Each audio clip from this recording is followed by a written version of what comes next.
میرے رسول پاک علیہ السلام کا دروازہ سب سے بڑا دروازہ ہے، حضور کا دروازہ سب سے بڑا دروازہ ہے، لیکن میرے دوستو یاد رکھنا، نبی پاک علیہ السلام نے بھی لوگوں کو جب رستہ دکھایا ہے تو رب کریم کا رستہ دکھایا ہے، اللہ کا رستہ دکھایا، اللہ کریم کا رستہ دکھایا، لوگوں کو رب کی طرف توجہ کرائی۔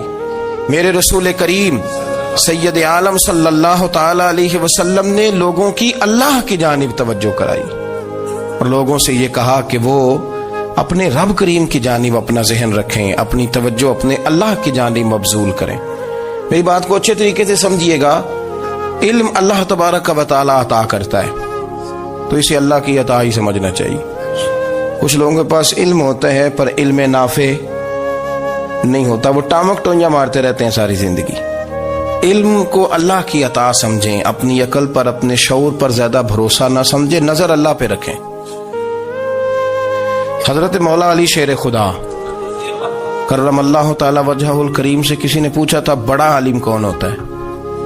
ہمارے ہاں تو اب وہ والے عالم پائے جاتے ہیں نا، اللہ ماشاءاللہ، جو ممبر پہ بیٹھتے ہیں تو دعوے ہی دعوے ہیں، ممبر پہ بیٹھتے ہیں تو دعوے ہی دعوے ہیں، اس طرح کے عالم ہمارے ہاں پائے جاتے ہیں۔ وہ ہر بات میں دعویٰ کرتے ہیں، میں یہ کر دوں گا، میں وہ کر دوں گا۔ یہ مزاج علماء کا نہیں۔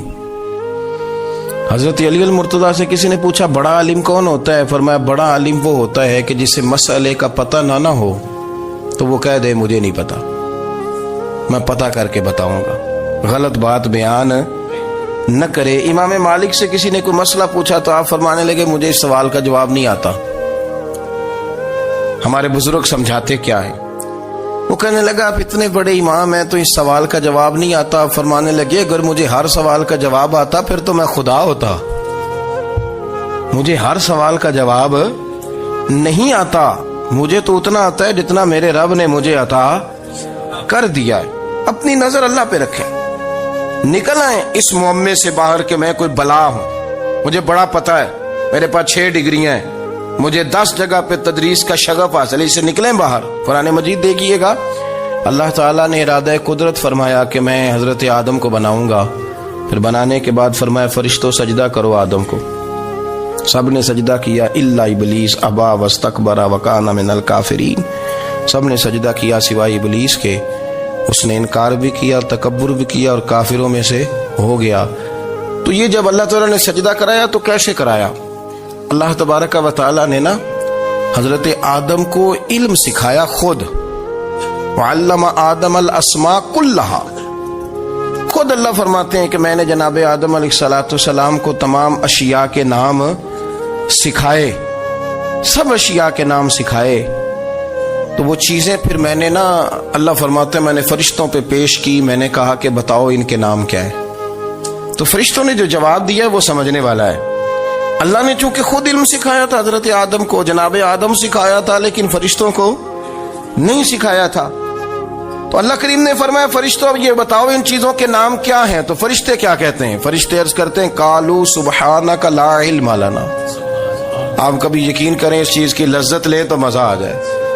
کہا قالوا سبحانک، کہنے لگے تو پاک ہے، قالوا سبحانک، کہنے لگے تو بھئی آدم علیہ السلام کو نام سکھا لیے، پھر فرشتوں کے سامنے وہ چیزیں پیش کر کے کہا ان چیزوں کے نام بتاؤ، تو فرشتے کیا کہتے ہیں؟ کہتے ہیں قالوا سبحانک، تو پاک ہے، لا علم لنا، ہمارے پاس کوئی علم نہیں، الا ما علمتنا، ہمیں تو اتنا پتہ ہے جتنا تو نے ہمیں سکھا دیا، ہمیں تو اتنا پتہ ہے جتنا تو نے ہمیں، لا علم لنا، ہمارے پاس کوئی علم نہیں ہے، اتنا ہی پتہ ہے جتنا تو نے ہمیں سکھا دیا ہے، اس سے زیادہ ہمارے پاس علم۔ اور یہ کیوں تو نے ہمیں جتنا سکھایا اتنا پتہ ہے؟ فرشتے یہ نہیں کہتے یا اللہ تو زیادہ سکھا، آدم کو دیا تو ہمیں بھی دے، یہ نہیں فرمایا، فرمایا انک انت العلیم الحکیم، اے اللہ تو علم والا بھی ہے اور حکمت والا بھی ہے، تجھے پتہ ہے کس کو کتنا دینا ہے،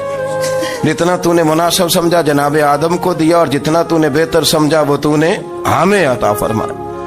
تو اگر آپ کے پاس علم ہے، کہیں نالج ہے، اس کو اللہ کی عطا سمجھے۔ ہمارے ہاں بہت سارے لوگ بن کے بیٹھ جاتے ہیں، میں اکثر کہتا ہوں کہ پھر وہ دعوے کرتے ہیں میرے علاقے والے جاہل ہیں، میرے شہر والے جاہل ہیں، میرے خاندان والے پڑھے نہیں، یہ آپ کا دعویٰ ہے، یہ آپ کو خراب کر دے گا۔ ہم نے بہت سارے ایسے لوگ دیکھے جو بہت بڑے عالم تھے، لیکن اللہ جب لینے پہ آیا تو عقل ہی لے گیا، شعور ہی چلا گیا، حافظے ختم ہو گئے۔ آپ دیکھتے ہیں بڑھاپے میں کچھ لوگ ایسے ہوتے ہیں کہ جن کو یہ بھی یاد نہیں رہتا کہ میرا نام کیا ہے، میں کہاں ہوں، مجھے کدھر جانا ہے۔ تو اس وقت سے اللہ کی پناہ مانگیں اور اپنی نظر اپنے رب کریم کی جانب رکھیں، اللہ کی جانب اپنی نظر کو مبذول رکھیں۔ دوسری بات، علم کے بعد ایک چیز آتی ہے جس کا نام ہے ہدایت، جس کا نام ہے تقوی، جس کا نام ہے پرہیزگاری، جس کا نام ہے عمل، عبادت، ریاضت۔ یہ بھی اسی وقت ہی نصیب ہوتی ہے جب میرا رب کریم نصیب فرما دیتا ہے۔ ہم نے نا نیکی کا اپنا اپنا سٹیٹس بنا لیا ہے، اپنا اپنا معیار بنا لیا ہے۔ کچھ لوگ کہتے ہیں کہ جناب مسجد میں سیمٹ کا توڑا دینے سے بہتر ہے کسی غریب کو آٹے کا تھیلا دے دو۔ اب اس نے اپنا مزاج بنا لیا نا نیکی کا، اس نے اپنا سٹیٹس بنا لیا۔ میرا یہ سوال ہے کہ نبی پاک صلی اللہ تعالی علیہ وسلم جب مدینہ شریف آئے تھے تو حضور نے سب سے پہلے غریبوں میں آٹا تقسیم کیا تھا کہ سب سے پہلے مسجد بنائی تھی؟ کیا عجیب لوگوں کا رنگ ہے، اپنی مرضی کی ہدایت، اپنی مرضی کا تقوی، اپنی مرضی کا معیار۔ مسجد کوئی بڑا چھوٹا خطیب بھی میری طرح کا ہو نا تو وہ مسجد میں بیٹھ کے جب نبی پاک کی بات کرتا ہے تو کہتا ہے میرے رسول پاک غریبوں کا سہارا بن کے آئے۔ وہ غریبوں کی بات کرتا ہے، مسکینوں کی، لاچاروں کی، کمزوروں کی بات۔ تو مسجد ہی تو وہ ادارہ ہے جہاں سے غریبوں کی بات ہو رہی۔ تو اب لوگوں نے غریب کو اور مسجد کو لڑانا شروع کر دیا، اس کو لڑاؤ کہ مسجد میں پیسے دینے سے بہتر ہے آپ غریب کو آٹے کا تھیلا دے دیں۔ آپ یہ کیوں نہیں کہتے کہ مسجد میں بھی آپ توڑا دیں ایک سیمٹ کا اور ساتھ غریب کو بھی خدمت کریں؟ یہ کیوں نہیں تقوی؟ اپنی اپنی مرضی کا مزاج، اپنی اپنی۔ کچھ لوگ کہتے ہیں چھوڑو جی، ساری زندگی انسان نماز پڑھتا رہے اور پھر گالیاں بھی دیتا رہے، بندہ داڑھی بھی رکھ لے اور جھوٹ بولنا بھی نہ چھوڑے۔ تو یہ آپ نے اپنے پاس سے تقوی کا معیار بنایا۔ گالی دینے کا گناہ ہے اور داڑھی رکھنے کا ثواب ہے۔ تو اگر آپ داڑھی رکھے ہوئے ہیں اور آپ کوئی غلطی کر رہے ہیں تو اس سے آپ کی داڑھی کا ثواب ختم، اللہ کرے آپ کو سمجھ آئے میری بات کی۔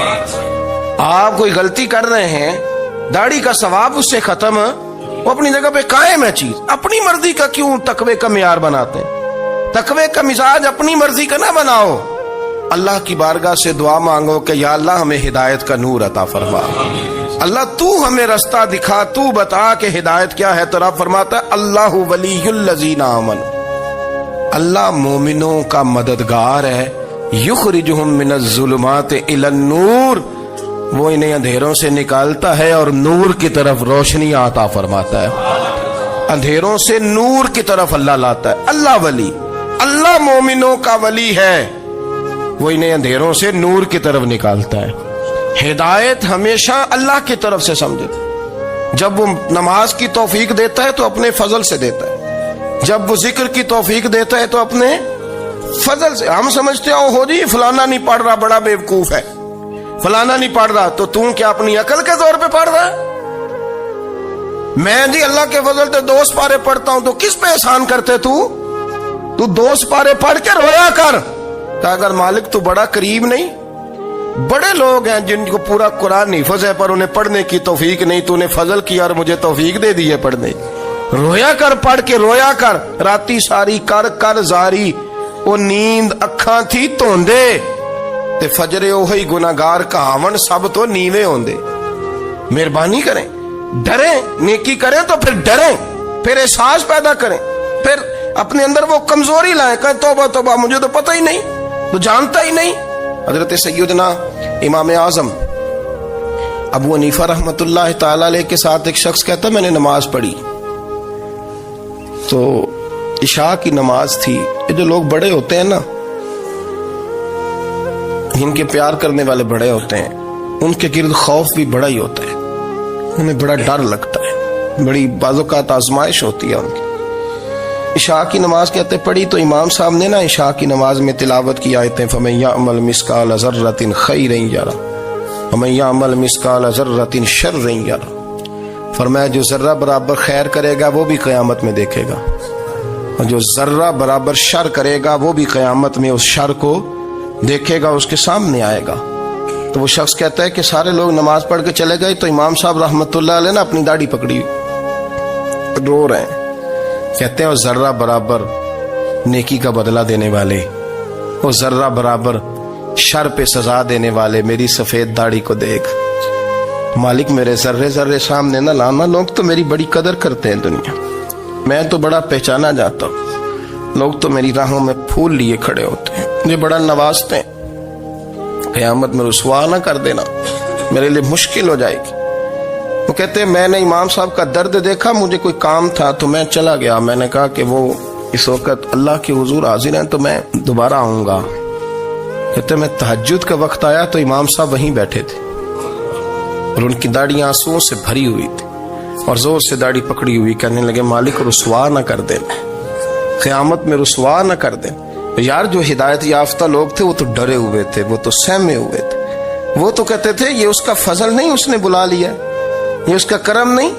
حضرت بایزید بستامی کسی کافر کو دیکھتے تو رو پڑتے، کہتے مالک تو کتنا قریب ہے، یہ بے ایمان رہ گیا، تو نے اپنے فضل سے مجھے اپنے نبی کا غلام بنا لیا. وہ رو پڑتے. یہاں تو لوگوں کا دعویٰ ہی بڑا ہے. نمازی اللہ خیر فرمائے وہ تو دوسروں کو گھورتا ہے، وہ کہتا ہے جنت کا میں مالک ہوں، کنجیاں میرے پاس ہیں، میں کسی اور کو گھسنے نہیں دوں گا. اور اگر 2-3 حج کر لے تو پھر تو وہ کہتا ہے کہ اب میرے سے پوچھ کے لوگ جنت میں جائیں گے معاذ اللہ.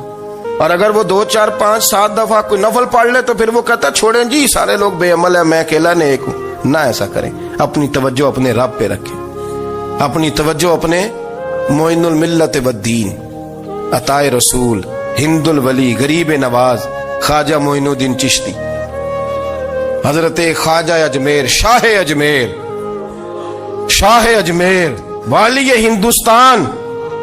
آخری عمر میں نا سارا دن روتے گزر جاتا، ساری رات روتے گزر جاتے، ذرا سی کوئی بات کرتا تو رو پڑتے، آنکھیں آنسوں سے بھری رہتی.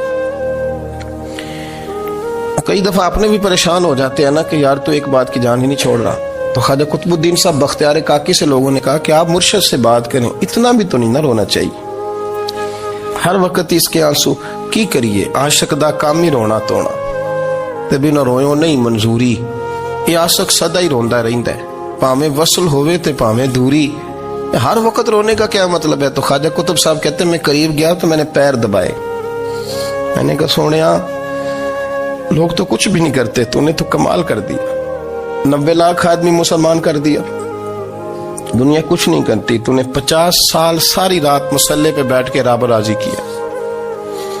تو شہزادہ تھا، حضور کی اولاد تھا، لیکن معین الدین تیرا ایک پلاٹ بھی نہیں، تو نے طالب علم پالے، انہیں غریبوں کو دیا، انہیں نوازا، کوئی شے نہیں تیرے پاس، ہر چیز تو نے، ساری رات روتے ہو، سارا دن روتے ہو. تو خواجہ قطب الدین صاحب کہتے ہیں میں نے جب عرض کیا تو خواجہ صاحب مجھے گلے لگا لی، چیخ مار کے روئے، کہنے لگے قطب الدین پتر داڑھی سفید ہو گئی، جانے کا وقت آ گیا، جو تو نے نیکیاں گنوائی ہیں وہ ہیں صحیح میرے پاس، پر یار کی بارگاہ میں پیش کرنے کے قابل ایک بھی نہیں، ایک بھی نہیں. تو بارگاہ تو دیکھ کتنی بڑی ہے، رسول کریم کی بارگاہ میں پیش کرنے کے قابل ان میں سے ایک بھی نہیں. تو آستانہ دیکھ کتنا بڑا ہے، کیا پیش کروں گا، کیا عرض کروں گا حضور کی بارگاہ میں، کس طرح. وہ یار جو بڑے تھے وہ تو ڈرے ہوئے تھے، سہمے ہوئے تھے، وہ تو بڑی آزمائش میں تھے، لیکن میرا اور آپ کا رٹا 2 نمازیں پڑھ کے 6 نمازوں کا دعویٰ کرنا اور لمبی چوڑی کہانیاں بنانا اور اپنے منہ سے اپنی تعریفیں کرنا، اس سے تھوڑا باہر آئیں. رزق بھی میرا اللہ ہی دیتا ہے، علم بھی اللہ دیتا ہے، رزق بھی. بڑے بڑے فقیروں کو مالدار ہوتے دیکھا، بڑے بڑے مالداروں کو فقیر ہوتے دیکھا، بڑے بڑے. میرے ایک بڑا سخی قسم کا سجن ہے، بڑا پیارا ہے، میں اسے سخی مانتا ہوں. میں نے اپنی پریشانیوں کے دنوں میں بھی اس شخص کو سخی دیکھا. ایک دن رات کو مجھے ٹیلی فون کر کے کہنے لگا کدھر ہو؟ میں نے کہا میں گھر ہوں. نہیں اکثر سفر میں ہوتے ہو نا؟ میں نے کہا طبیعت کیسی ہے؟ ٹھیک ہے، بس حال چال پوچھنا تھا. میں نے سمجھائی، میں نے کہا یار یہ کوئی مسئلہ ہے، ورنہ رات کے 2 بجے کوئی حال پوچھنے کو فون تو نہیں نہ کرتا، کوئی مطلب ایسا تو مسئلہ نہیں نا. تو میں نے بیک کال کی, میں نے کہا یار میری بات سن, مسئلہ کیا؟ کہ نہیں کچھ نہیں دل کر رہا تھا. میں کہا میری گل سن, رہے اسی 4-5 سال کٹھے, میں تین جاننا, اصل بات کر. کہنے لگا مکان بھی بڑا ہے, سارا کچھ ٹھیک ہے, پر وہ بڑا ہی بے نیاز ہے. کچھ حالات اس قسم کے آ گئے ہیں کہ لوگوں کو بتاؤں بھی تو لوگ ماننے کو تیار نہیں. زیادہ نہیں, مجھے نا تھوڑے سے پیسوں کی ضرورت ہے, کو 15-20 ہزار اگر مل جائیں میری ضرورت. آپ یقین کریں میں روتا رہا ساری رات. میں نے کہا مہربانہ تیرا کس طرح کرانگے, اس سے لے کے زمانہ استعمال کرتا تھا, پر بے پرواہی ویخ نہ سجڑ دی, جتھے کسے دی پیش نہ جاوے انہیں تاجاں والے در در رولے تے منگتے ہیں تخت بٹھاوے. سجنا کسے نو کارا مل دئی, کوئی کعبے خالی آوے. واللہ خیر الرازقین, وقت تو دائیں بائیں نہ جا, رزق تو تجھے میں دوں گا, میں ہوں بہتر رزق دینے والا. بڑے بڑے بادشاہ, بڑے بڑے شہنشاہ, بڑے بڑے لوگ, ہاتھوں میں کاسے, فقیریاں. ام ربیہ کہا کرتی تھیں, بڑی نیک اور صالح خاتون تھیں. وہ کہتی ہیں کہ میں نا بڑے امیر آدمی کی بیوی تھی, اپنے شوہر کے ساتھ چھت پہ بیٹھی تھی تو نیچے فقیر مانگنے والا آیا. اس نے بڑے درد سے صدا کی تو میں نے اپنے شوہر سے کہا کچھ دے دے. کہا دفع کر, ان لوگوں نے دھندا بنایا ہوا ہے. کہتی میں میکے سے بھی بڑا مال لے کے آئی تھی, میرے ماں باپ بڑے امیر تھے, تو میں نے نا چوری اپنے خامہ سے نظر بچا کے باتھ روم جانے کے بہانے گئی اور نیچے جا کے 5 دینار میں نے اس فقیر کی ہتھیلی پہ رکھے. کہتے اس نے 5 دینار دیکھے, پھر میری طرف دیکھا تو میں نے اس کی آنکھوں میں آنسو چمکتے دیکھے. کہنے لگے بی بی رب تیرا بھلا کرے, میں 3 دنوں کا بھوکا ہوں. کہ وہ چلا گیا. میں گھر آ گئی, جب باہر آئی تو میرا شوہر کہنے لگا تو اتنی اب اتنی تو تیز ہو گئی ہے اور تو اتنی خود مختار ہو گیا, میرے بغیر پوچھے مال خرچ کرے گی, جا تجھے 3 طلاقیں. کہتی میں بالدار اور وزادار باپ کی بیٹی تھی, طلاق لے کے گھر آئی تو میرا باپ ٹوٹ گیا, چارپائی پہ چلا گیا. اوہو یہ کیا بن گیا. کہتی بڑی تکلیف رہی. 1-2 سال کے بعد میرے ابا نے میری شادی کر دی. اب جس شوہر کے پاس گئی وہ بڑا نیک تھا, پرہیزگار تھا, اللہ نے بہترین صلہ دیا. کتنی چھت پہ بیٹھی تھی, دروازے پہ فقیر آیا, میں نے شوہر سے کہا کچھ دے دوں. کہنے لگا 5 نہ دینا, 15 دینا, 20 دینا, میں فقیر ہوں, میں نے فقر سے دولت دیکھی ہے, اسے خالی نہ لوٹانا. کہتی ہے کہ میں نیچے گئی اور جب میں نے اس کی طرف دینار بڑھائے تو میری چیخ نکلی, پیسے پھینک کے میں بے ہوش ہو کے گری. میرا شوہر نے آ کے اٹھایا, اندر لے گیا, پانی منہ پہ چھڑکا. کہنے لگا تجھے کیا ہوا؟ کہنے لگے یہ جو مانگنے آیا یہ میرا پہلا شوہر تھا, وہی تھا جو کہتا تھا کہ تو 5 دینار دے آئیے, جا تجھے 3 طلاقیں. پڑھو نا حدیث پاک. میرے نبی پاک علیہ السلام نے فرمایا ایک بندہ گنجا تھا. گنجا کوئی ترتیب آگے پیچھے ہو جائے تو مفہوم کے لحاظ سے, لیکن میں مفہوم اس کا واضح کرتا ہوں. ایک گنجا تھا, کوئی شے نہیں تھی, سر پہ بال بھی نہیں تھے, رویا کرتا تھا. اللہ تعالیٰ نے فرشتے کو بھیجا, تجھے کیا چاہیے؟ تو کہنے لگا بال آ جائیں اور تھوڑا مال آ جائے. فرشتے نے ہاتھ پھیرا تو بال بھی آ گئے, تو بکریاں بھی آ گئیں, لائنیں لگ گئیں, مال ہی مال ہو گئے. دوسرے کے پاس گیا, وہ کوڑا تھا, اس کو جا کے کہا کیا چاہیے؟ کہنے لگا شفا ہو جائے اور کچھ اللہ تعالیٰ آسانی کر دے. شفا بھی ہو گئی, گائیں بھی دے دی, بھینسیں بھی دے دی, مال ہی مال ہو. پھر ایک کے پاس گیا, وہ اندھا تھا, تجھے کیا چاہیے؟ اس نے کہا آنکھیں ملنے اور کچھ ساتھ اللہ مال دے دے. اونٹ ہی اونٹ ہو گئے.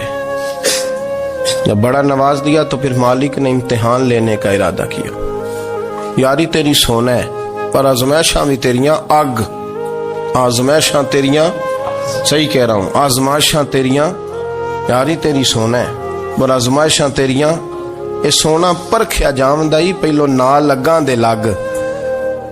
اللہ نے فرمایا آزمائش کرو. سب سے پہلے گنجے کے پاس آئے, اسے کہا اللہ کے رستے میں کچھ دیکھنے لگا, میرے خرچے ہی بڑے, دیکھو تو صحیح کتنی مشکل میں وقت گزارتا ہوں, حال ہی کوئی نہیں. تو اس نے کہا میں نے تو سنا ہے تو گنجا اور بھوکا ننگا تھا. کہنے لگا میں تو جدی پشتی رہی سے اعظم ہوں, تجھے کس پاگل نے کہا ہے بھاگ جا؟ اس نے کہا اچھا جیسے تو تھا ویسے ہی ہو جائے. کھیت کھلیان اجڑ گئے, پھر سے گنجا ہو گیا. حضور علیہ السلام فرمانے لگے, پھر وہ اس کے پاس گیا جو کوڑا تھا, اسے کہا کچھ دے. کہنے لگا خرچے ہی بڑے, اب پوچھ لیں کسی امیر آدمی سے، کہے گا چکی کے نیچے ہاتھ ہے میرا، میرے سے زیادہ تو پریشان بندہ ہی کوئی نہیں، کیا بتاؤں آپ کو، اتنا ٹیکس ہے، اتنا جرمانہ ہے، فلانی شے، بڑا کچھ گنواتے ہیں لوگ۔ اس نے کہا میں نے تو سنا تو پہلے کوڑا تھا۔ اس نے کہا جا دوڑ جا، میں تو رئیس اعظم ہوں، دادا بھی پردادا بھی اور ساری نسل ہی۔